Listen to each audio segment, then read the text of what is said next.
I would like to thank the organizers for giving me a chance to present my work. And it's an honor to be in a session with great scientists. So I'm so happy to be here. And secondly, I want to apologize upfront if there is any inconvenience because I got a bit of a cold yesterday. So yeah, I will try my best.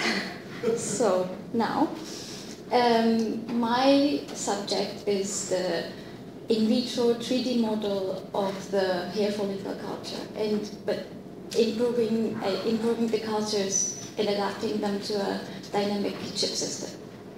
So, okay, Claire very nicely explained everything about the hair and the details of the skin. So I will not go into details. Here, this is how we got the samples, not just scalp biopsies, but we also get FUEs. What I need to do is getting dermal papilla. So as you all mentioned, like monolayer expansion of the dermal papilla.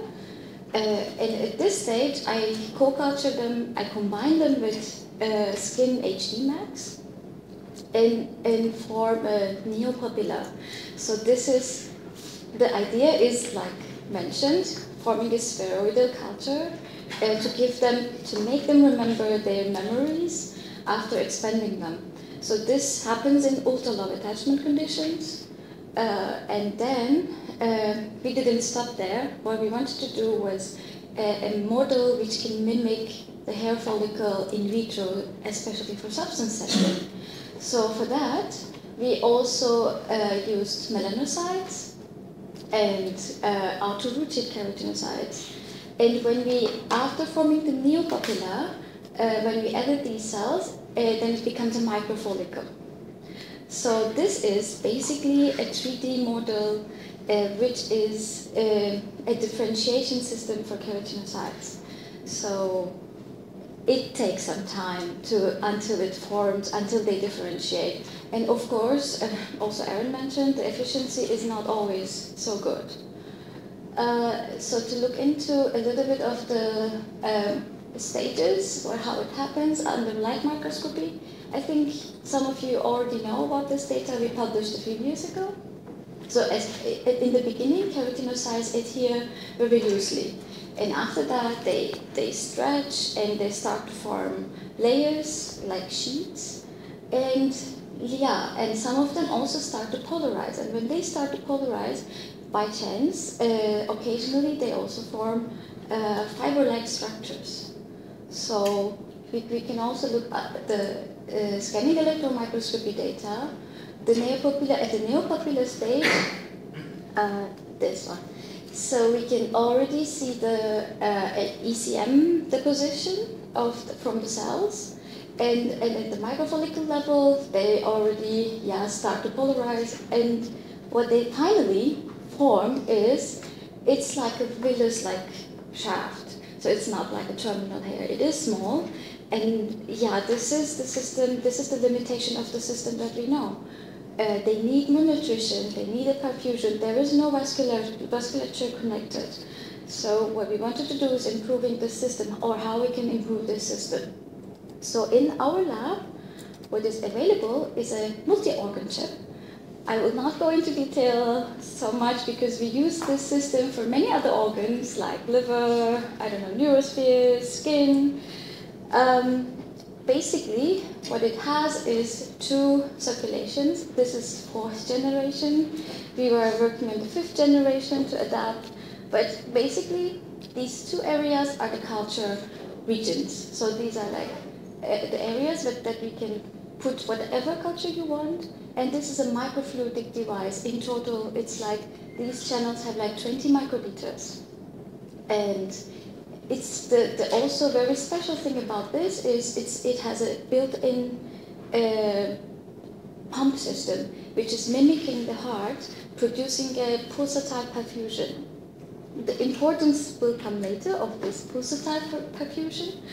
But next is like, so we wanted to see, okay, we have this system, we first want to see the effect of a known culture, like proof of concept. we tried hair organ cultures. Okay, in this case it was also skin, but not together. So in the hair cultures, hair organ cultures, we kept them in the dynamic perfusion in the stream, let's say, for 14 days. So after 14 days, we were still able to see oh no, I'm so sorry. Yeah, the structures, and of course there was an initiation of catagen. Especially, you can see very clearly here. So at day 0, there is much more proliferative cells, but in day 14, you can already see that there is apoptosis happening in dermal papilla. Even though we saw also in the upper part some proliferating cells from the outer root sheet existing. But yeah, it was an initiation of catagen, but it was delayed. So we are also working on how to make this better recently in the lab. But okay, we even see a shout production in these 14 days. It stopped after like 1 week. But yeah, so we said, okay, there is a benefit of keeping these cultures, keeping the hair organ culture in the chip system.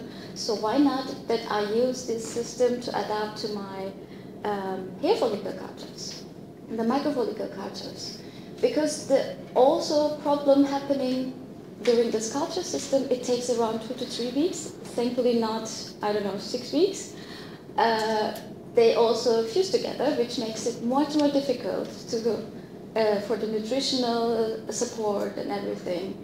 And I also want to pick the good size, like not the very small ones, not the very big ones, because it is a random process in this case that they are forming the spheres.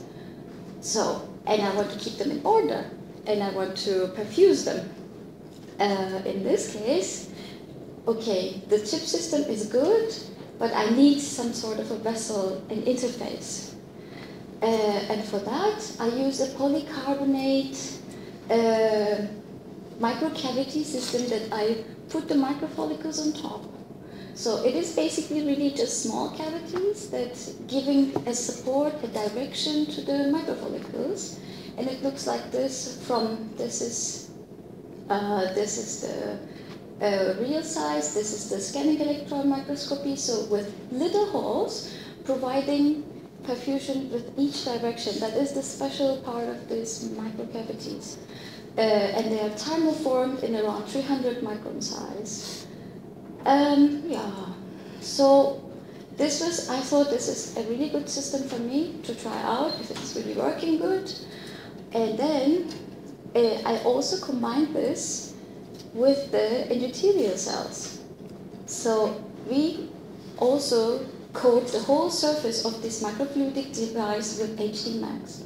And they love the perfusion, especially the pulsatile perfusion.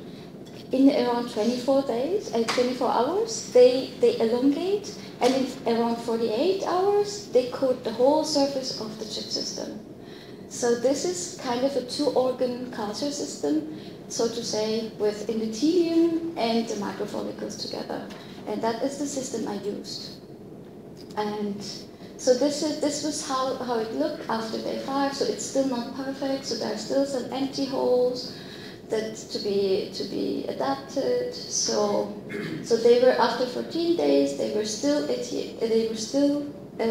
the cavities.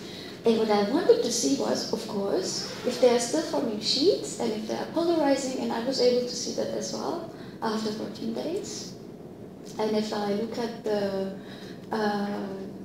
immunohistology, so I could see collagen 4 expression very nicely in the mesenchymal compartment, okay, here, and also in the borders of epithelium and mesenchyme. I can also see the laminine expression. Like I said, I use HD Max, so I looked at the CD31 marker. I could see the elongation of the endothelial cells as well. Okay, they are still not like double double cell lumen forming structures, but they were elongated, so this is a good sign. Oh, and these dashes are indicating the side of the microfollicle, how they were sitting in the cavities. And then they were also expressing PML because I saw them that they were dark. So I was wondering if they're really expressing all these markers as well. And then in keratin 15, we see in the polarized section, like, okay, this is obviously not the central cut, I think. And then they also have the vimentin expression.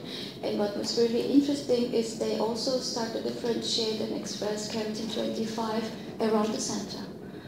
So at this point, I am finishing my talk.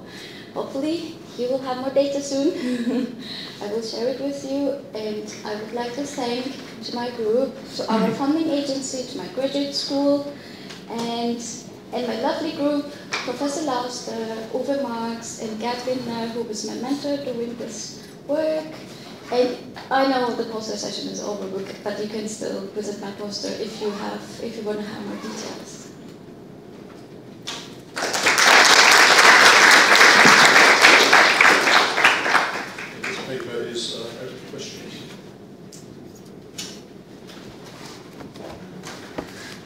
Hi, that was a lovely talk.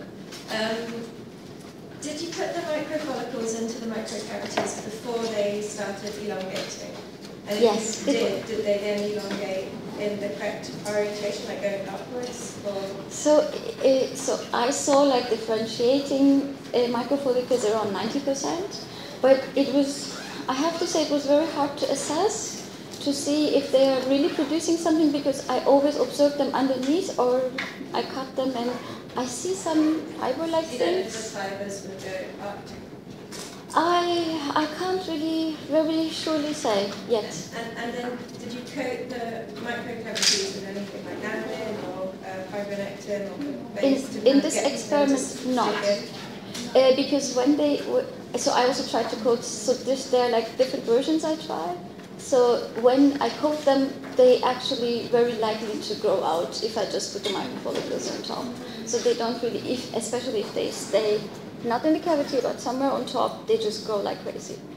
So that's why in this experiment I kept it without coating, but I am still working on like how to make this the best, because the media conditions in the chip is, because of the endothelium, a little bit different. So I have to find, we are still working on the best condition, which is the, yeah. Okay, I think that's the end of the session. Thank you very much for the speakers and the speakers today. I think it's now time to go on our talk breaks. Thank you.